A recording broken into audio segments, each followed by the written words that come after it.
Chapter 41. Madame and Mademoiselle de Villefort had gone to a ball together, having failed to persuade Monsieur de Villefort to accompany them. After their departure, the public prosecutor shut himself up in his study, as was his custom in the evening. He sat down before a pile of papers which would have frightened any other man, but which, in ordinary times, would have hardly been sufficient for his robust appetite for work. This time, however, the papers were only a pretext. Villefort had not gone into his study to work, but to reflect. After he had locked his door and given orders not to be disturbed for anything except a matter of great importance, he sat down in his armchair and began to think over once again the events of his last few days, which had filled him with such somber anxiety and bitter memories. As he sat there trying to reassure himself, he heard the rumble of a carriage in the courtyard. Then he heard footsteps coming up the stairs, accompanied by sobs and lamentations. He unbolted the door of his study, and a few moments later, an old lady entered unannounced, her eyes swollen from weeping. "Oh, what a terrible thing," she said. "I'll die too. Oh, yes, I'll certainly die." She sank into the chair nearest the door and burst out sobbing. Villefort stood up and ran over to his mother-in-law, for the old lady was Madame de Saint Méran, his first wife's mother. "What has happened, madame?" he said. "What has upset you like this? Is it Monsieur de Saint Méran with you?" "Monsieur de Saint Méran is dead," said the old marquise dully. "Dead? Dead so suddenly?" stammered Villefort. "Yes, carried away by a stroke of apoplexy that was fatal almost instantly. I can no longer weep. I suppose that at my age one has no more tears left, yet it seems to me that if one suffers, one ought to be able to weep. Where's Valentine? I want to see her." Villefort thought it would be terrible to tell her that her granddaughter was at a ball. He said simply that Valentine had gone out with her stepmother and that he would send someone after her immediately. "Hurry, I beg you, as quickly as possible," said the old lady. Villefort took her arm and led her to her chamber. "You must rest now," he said.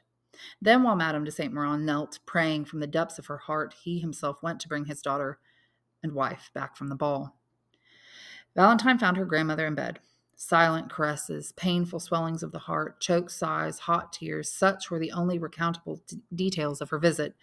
Madame de Saint Méran, overwhelmed by her grief, finally succumbed to her fatigue and fell into a feverish sleep. A glass and a pitcher of orangeade, her customary beverage, were placed on a small table beside her bed. She was still in bed when Valentine entered her room the next day. Her fever had not diminished. On the contrary, she seemed to be in the grip of a violent, nervous irritation. "Oh, grandmother, are you suffering still more?" asked Valentine. "No, my daughter, but I was waiting impatiently for you to come before I sent for your father. I want to talk to him." Valentine did not dare oppose her grandmother's wishes. Villefort entered a few moments later. "You're planning to marry Valentine to Monsieur Franz d'Épinay, aren't you?" said Madame de Saint Méran to him without any preamble, as though she were afraid her time might run short. "Yes, madame," replied Villefort. "He's the son of General d'Épinay, who was assassinated a few days before the usurper returned to Elba, isn't he?" "Yes." "He isn't reluctant to marry the granddaughter of a Jacobin." "Our civil dissensions are fortunately extinguished now, madame. Monsieur d'Épinay was only a child when his father died. He hardly knows Monsieur Nortier, and will see him, if not with pleasure, at least with indifference. Is it a good match?" "In every way. Monsieur d'Épinay is one of the most distinguished young men I know." Valentine had remained silent throughout this conversation. "Well, then," said Madame de Saint Méran, after several moments of reflection, "you must hurry, because I don't have much longer to live." "Oh, grandmother!" cried Valentine. "I know what I'm saying," continued the marquise. "You must hurry so that, since Valentine no longer has a mother, she will at least have her grandmother to bless her marriage." "It will be done according to your wishes," said Villefort, "especially since your wishes coincide with my own. As soon as Monsieur d'Épinay returns to Paris—" "But, grandmother," interrupted Valentine, "we're in mourning now. Would you like to have a marriage in such sad circumstances?" "Let's hear none of those commonplace reasons that prevent the weak from building a solid future for themselves," answered the marquise energetically. "I was married right after my mother's death, and I was never unhappy because of that." "You're still obsessed with the idea of death," said Villefort. "I tell you I'm going to die. Do you understand me? However impossible it may seem to you, last night, right where you're standing now, coming from the corner of the room where there's a door leading into Madame de Villefort's dressing room, I saw a white, silent form approach me." Valentine uttered a cry. "You are only agitated by your fever, madame," said Villefort. "Doubt if you like," said the marquise, "but I'm sure of what I say. I saw a white form approaching, and as though God didn't wish me to To have to rely on the evidence of only one of my senses, I heard it move my glass, the same one you see there on the table now. It was the soul of my husband coming to call me home. Don't let such mournful ideas take possession of you, madam, said Villefort. You'll live a long time yet, happy, loved, and respected, and we'll make you forget. Never, never, never, said the marquise. Now I want to see a notary in order to make sure all our property will go to Valentine after my death. Oh, grandmother, cried Valentine, pressing her lips to the old lady's forehead. Do you want to make me die also? Also, you have a high fever. It's not a notary we must send for, but a doctor.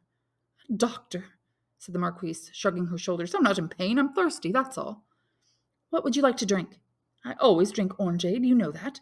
My glass is on the table there. Please hand it to me. Valentine picked up the glass with a certain uneasiness, for it was the same glass which, according to her grandmother, had been moved by the phantom the night before. The marquise emptied it at one draught. Then she turned over on her pillow and repeated, The notary! The notary! Villefort left the room, and Valentine sat down beside her grandmother's bed. 2 hours passed, during which the marquise sank into agitated sleep. Then a servant entered to announce that the doctor was waiting in the salon. Valentine went rapidly downstairs. The doctor, Monsieur d'Avenay, was a friend of the family and one of the ablest physicians in Paris. He was especially fond of Valentine, whom he had brought into the world. Oh, Monsieur d'Avenay, said Valentine, we've been waiting for you so impatiently. It's my poor grandmother. Do you know about her misfortune? No. Alas, said Valentine, forcing back a sob, my grandfather is dead. Monsieur de Saint-Méran. Yes, he died of a sudden attack of apoplexy. My poor grandmother is obsessed by the idea that he's calling her to join him.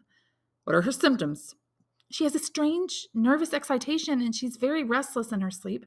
She claims that last night she saw a phantom enter her room, and that she was even able to hear the sound it made when it moved her glass. Your grandmother isn't the type of woman who would ordinarily have hallucinations, said Monsieur d'Avenay. It all seems very strange to me. Go up and see her now, please, doctor. Are you coming with me? I'm afraid to, said Valentine, because she forbade me to send for you. I'm terribly upset, too. I'll take a walk in the garden and try to calm myself. It is not difficult to imagine which part of the garden Valentine chose for her promenade. After picking a rose to put in her hair, she turned into the shady lane which led to the grilled gate. As she walked along, she seemed to hear a voice calling her name. She stopped in surprise. It was Maximilian's voice. With an intuition peculiar to lovers and mothers, Maximilian had guessed that something was happening in the Villefort residence which concerned his love for Valentine. It was not the hour when he usually came to the grills, so it was only chance, or if you prefer, a lucky presentiment in Valentine which led her into the garden. You at this hour? Exclaimed Valentine. Yes, said Maximilian. I've come to bring you bad news, and to ask if you have any to tell me. Speak then, Maximilian, but my grief is already deep enough as it is. Dear Valentine, said Maximilian, trying to control his emotion enough to be able to speak coherently, please listen to me carefully, because what I'm about to say to you is very serious. Have they set a date for your marriage yet? I won't hide anything from you, Maximilian. This morning, my grandmother, whom I had counted on for support, announced that she wants the marriage contract to be signed the day after Monsieur d'Épinay returns to Paris. A painful sigh burst from the young man's chest. That will be tomorrow, then, he said, because Monsieur d'Épinay arrived in Paris this morning. The time has come for you to give me an answer that will mean either life or death to me. What do you intend to do? Valentine bowed her head, overwhelmed with emotion. This is no time to abandon ourselves to sterile regret, continued Maximilian. There are people who are willing to suffer and swallow their tears at leisure, and God will no doubt reward them in heaven for their resignation. But those who have the will to struggle strike back at fate in retaliation for the blows they receive. Do you intend to fight back at fate, Valentine? That's what I came here to ask you. Valentine started and looked at him with fear in her eyes. The idea of resisting her father and her grandmother had not even occurred to her. What are you saying to me, Maximilian? She exclaimed. Are you asking me to fight against my father's orders, against the wishes of my dying grandmother? That's impossible. Your heart is too noble not to understand me, dear Maximilian. No, I won't struggle against fate. I'll save my strength to struggle against myself, to swallow my tears, as you put it. You're right, said Maximilian phlegmatically. I understand you. You don't wish to irritate your father or disobey your grandmother, and tomorrow you'll sign the marriage contract. But what else could I do? Are you seriously asking me for advice? Of course. You know how devoted I am to you. Then here's what I propose to you. First, let me take you to my sister's house, and then we'll leave for Algeria, England, or America, unless you'd prefer to go to some obscure province. Wait till our friends have overcome your family's resistance, and then return to Paris. Valentine shook her head and said, That's the advice of a madman, Maximilian. And I'd be even more mad than you if I didn't stop you immediately with the word impossible. You're right, Valentine. I'll say it once again. I'm a madman, as you say, and you've proved to me that passion can blind even those who are ordinarily the most clear-headed. Thank you for reasoning without passion. All I can do now is to wish you a life so calm, happy, and full that there will be no place in your memory for me. Goodbye, Valentine. Where are you going? Cried Valentine, reaching through the grill and clutching Maximilian's sleeve, quite sure that his apparent calm was not real. Before you leave me, tell me what you're going to do.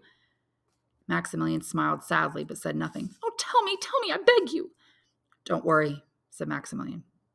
I have no intention of making Monsieur d'Épinay responsible for my fate. Another man in my position might threaten to provoke him to a duel, but that would be senseless. He didn't even know I existed when he agreed to the marriage. I have no quarrel with him, and I swear to you I'll leave him alone. I've never taken myself for the melancholy hero of a novel, but without making any speeches or swearing any oaths, I've placed my whole life in your hands. You're about to leave me, and as I've already told you, you're right to act as you do. The fact remains that when you're gone, my life will be lost. This is what I'm going to do. I'll wait until the last second before you're married, for I don't want to risk losing any unexpected stroke of good fortune for a man condemned to death. Even miracles enter into the category of ordinary possibilities. I'll wait, therefore, until my misery is certain and without remedy. And then I'll kill myself as surely as I am the son of the most honorable man who ever lived in France. Valentine was seized by a convulsive trembling. Her arms fell to her sides, and 2 large tears rolled down her cheeks. Oh, she cried, have pity on me, Maximilian. You will live, won't you? No, on my word of honor. But what will it matter to you? You have done your duty, and your conscience will be clear. Valentine fell to her knees, clutching her heart. Goodbye, Valentine, repeated Maximilian. Dear God, said Valentine, raising her eyes to the sky. You can see that I've done everything within my power to be an obedient daughter, but I'd rather die of shame than of remorse. You'll live, Maximilian, and I won't belong to anyone but you. Give me your orders. I'm ready to obey. But listen to me, Maximilian. If I can in some way delay the marriage, will you wait for me? I swear I will. And I want you to swear to me that you will never allow that wedding to take place, that even if they drag you before the priest by force, you'll say no. I swear it. I trust you, Valentine. But if your family won't listen to you, if Monsieur d'Épinay is called in tomorrow to sign the contract, then I'll join you and we'll flee together. I'll send you a note to tell you what happens. Thank you, my beloved Valentine. As soon as I know the hour, I'll come here. You'll climb over the wall and into my arms. I'll have a carriage waiting to take you to my sister's house. Go now, said Valentine. Goodbye. Maximilian listened until the sound of her footsteps had died away, looking up and thanking God for allowing him to have loved so strongly. Then he hurried home. He waited all the rest of that day and the following day without any word from Valentine. Then on the morning of the 3rd day he received this note. Tears, supplications, and prayers have done nothing. The signing of the marriage contract is set for 9 o'clock tonight. I have given you my word, Maximilian, and my heart belongs to you. I will meet you at the grill tonight at 8:45. Valentine.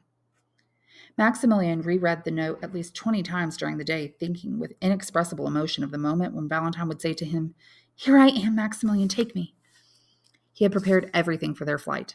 He had hidden 2 ladders near the outside of the wall, and a carriage was waiting to take them there at any moment. At 8 o'clock that night, he had already arrived before the wall and concealed his horses and carriage behind a ruined building. He spent his time pacing up and down and going up to the grill at ever-shortening intervals to peer into the dark garden, vainly seeking the sight of a white dress and the sound of footsteps. Finally, he heard the clock of the Saint Philippe du Roux strike 9:30. It was a terrible moment for Maximilian. The slightest rustling of leaves in the garden, the faintest whisper of the wind brought beads of sweat to his forehead and made him place his foot on the bottom rung of the ladder. In the midst of these oscillations between fear and anxiety, he heard the clock strike 10. It occurred to him that Valentine's strength might have failed her as she fled through the garden on her way to him, and that she was now lying unconscious in some pathway. The demon who suggested this thought to him continued to whisper in his ear until the hypothesis became a certainty. When he heard the clock strike 10:30, he could wait no longer. He climbed to the top of the wall and jumped down to the other side. A few seconds later, he could see the house clearly. The sight verified something he had suspected from the glimpses he was able to obtain through the grill. The house was almost dark, instead of being brightly illuminated, as would be natural for such an important ceremony as the signing of a marriage contract. Maximilian was almost frightened by its darkness and silence as he was by Valentine's absence. Frantic, wild with anxiety, determined to see Valentine again at any cost, he advanced to the edge of the garden and was preparing to run across the open space between him and the house as swiftly as possible when he heard the sound of voices carried to him by the wind. He stepped back into a clump of trees. The moon came out from behind a cloud. He saw Monsieur de Villefort coming toward him, accompanied by a man dressed in black, whom he recognized as Dr. D'Avney. He withdrew to the center of the clump of trees. The footsteps of the two men soon stopped, and Maximilian heard Villefort say, "Ah, doctor, God has turned against my house. Don't try to console me. My wound is too deep. She's dead, dead." A cold sweat broke out on Maximilian's forehead and made his teeth chatter. Who was it who had died? "I didn't bring you out here to console you, Monsieur de Villefort," said the doctor. "Quite the contrary." "What do you mean?" asked Villefort anxiously. "I mean that behind that disaster which has just struck you, there may be an even greater one. I have a terrible revelation to make to you." Villefort sank weakly down on a bench while the doctor remained standing before him. Maximilian listened, frozen in terror. "Speak, doctor," said Villefort. "I am prepared for anything." "Madame de Saint Méran was an aged woman, it is true," said the doctor, "but she was in excellent health." Maximilian began to breathe again. "She died of sorrow, doctor," said Villefort, "after living with her husband for 40 years. "It wasn't sorrow," said the doctor. "Sorrow may kill in certain rare cases, but it doesn't kill in a day, in an hour, in 10 minutes. Now that we're alone, there's something I must tell you." "My God, what is it?" "The symptoms of tetanus and those of poisoning by vegetable matter are absolutely identical." Villefort leaped to his feet, then after standing silent for a moment, sank back down on the bench. "In the name of God, doctor," he said, "do you realize what you're saying to me?" "I'm well aware of the seriousness of my statement and the character of the man to whom I'm making it." "Are you speaking to me as a friend or as a magistrate?" asked the Villefort. "As a friend, for the moment at least. The two symptoms are so identical that I'd hesitate to make a signed declaration of what I'm telling you. Nevertheless, I observed Madame de Saint Méran's death agony for 3/4 of an hour, and it is my conviction not only that she was poisoned, but that I can name the poison which killed her. Madame de Saint Méran died from a large dose of brucine or strychnine." Villefort clutched the doctor's hand and cried out, "Oh, it's impossible! I must be dreaming! How horrible to hear such things from a man like you! In the name of God, doctor, tell me you may be mistaken." "I may be mistaken, but what? But I don't think so. Did anyone have an interest in Madame de Saint Méran's death?" "No, of course not. My daughter is her sole heiress. Only Valentine— Oh, my God, if such an idea ever occurred to me, I'd stab my heart to punish it for harboring a thought like that." "I'm not accusing anyone," said Dr. D'Avney. "Don't misunderstand me. It may well have been an error, but in any case, my conscience demanded that I speak to you. Make inquiries." "About whom? How?" "For example, find out if your father's old servant Berrois might accidentally have given Madame de Saint Méran a potion meant for your father." "How could a potion prepared for Monsieur Nortier poison Madame de Saint Méran?" "That's quite simple. As you know, with certain illnesses, poisons become remedies. Paralysis is one of those illnesses. After trying everything else to give Monsieur Nortier back his power of movement and speech, I decided to begin treating him with brucine. That was 3 years ago. The last dose I prescribed for him contains 6 centigrams of brucine, an amount which has no harmful effect on him because his system has accustomed to it so successfully by increasing doses, but which would be enough to kill anyone else. But Monsieur Nortier's room isn't connected with Madame de Saint Méran's in any way, and Berrois never went into Madame de Saint Méran's room." "Monsieur de Villefort," said the doctor, "I would have saved Madame de Saint Méran if I had been able to, but she's dead now, and my first duty is to the living. Let us bury this terrible secret in the depths of our hearts. If someone else should discover it, I'm willing to allow my silence to be attributed to my ignorance. In the meantime, continue to search, and search actively, for the matter may not stop here.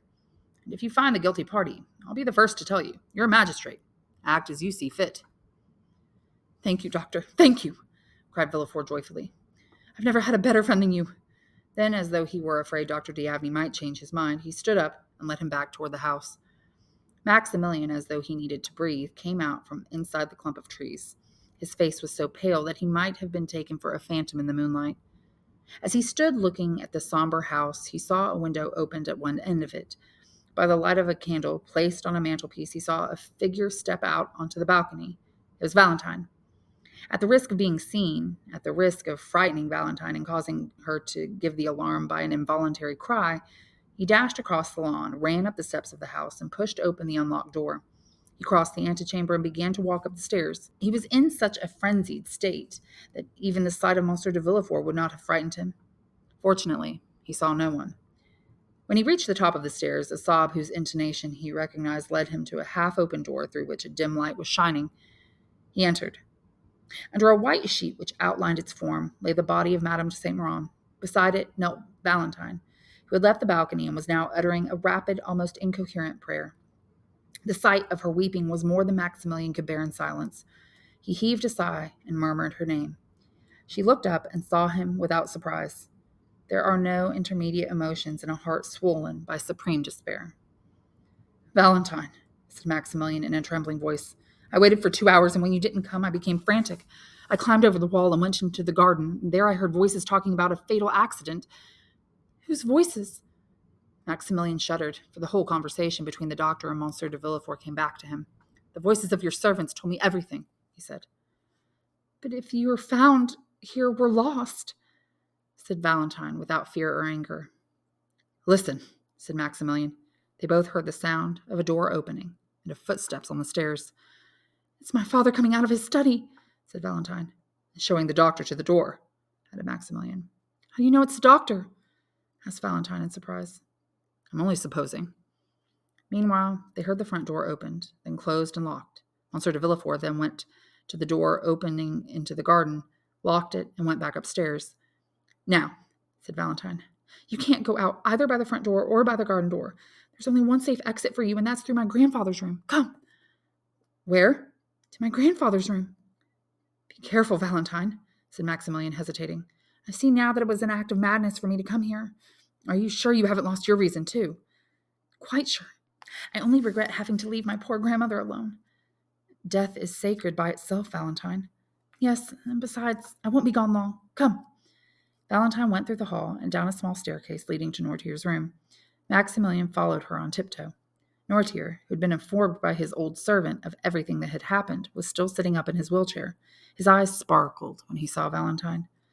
"Grandfather," she said, "you know that Madame de Saint Méran died an hour ago, and that except for you, there's no longer any relative in the world who loves me." The old man's eyes took on an expression of infinite tenderness. "I must therefore confide all my sorrows and hopes to you alone. Isn't that right?" "Yes," signaled Nortier. "Then look closely at this gentleman," said Valentine, taking Maximilian by the hand. "He's Monsieur Maximilian Morel, son of the honorable shipowner of Marseille. You've heard of his father, haven't you?" "Yes," said the old man's eyes. "He bears an irreproachable name, which he is making still more honorable, for at the age of 30 he is already a captain of Spahi and an officer of the Legion of Honor." Nortier made a sign indicating that he was aware of these facts. "Grandfather," said Valentine, "I love him, and I'll never belong to anyone but him. If they force me to marry another man, I'll either let myself die or kill myself." Nortier's eyes expressed a host of tumultuous thoughts. "You like Maximilian, don't you, grandfather?" "Yes."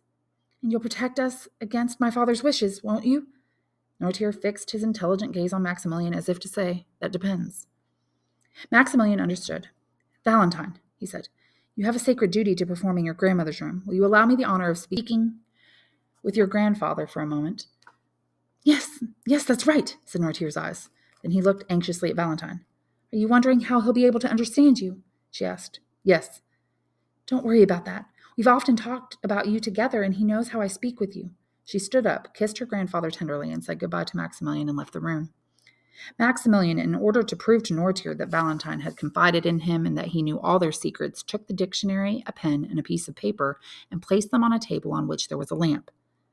"But first, sir," he said, "allow me to tell you who I am, how I came to love Mademoiselle Valentine, and what my plans are with respect to her." "I'm listening," said Nortier with his eyes. It was impressive to see that the old man, who was a useless burden in appearance, but who had become the sole protector, the only support of two strong young lovers who stood on the threshold of life. Maximilian told him how he had come to know Valentine, how he had fallen in love with her, and how she had accepted the offer of his devotion. Then he told him about his family, his position, and his fortune. "Now that I've told you all about my love and my hopes, sir," he said, "shall I tell you about our plans?"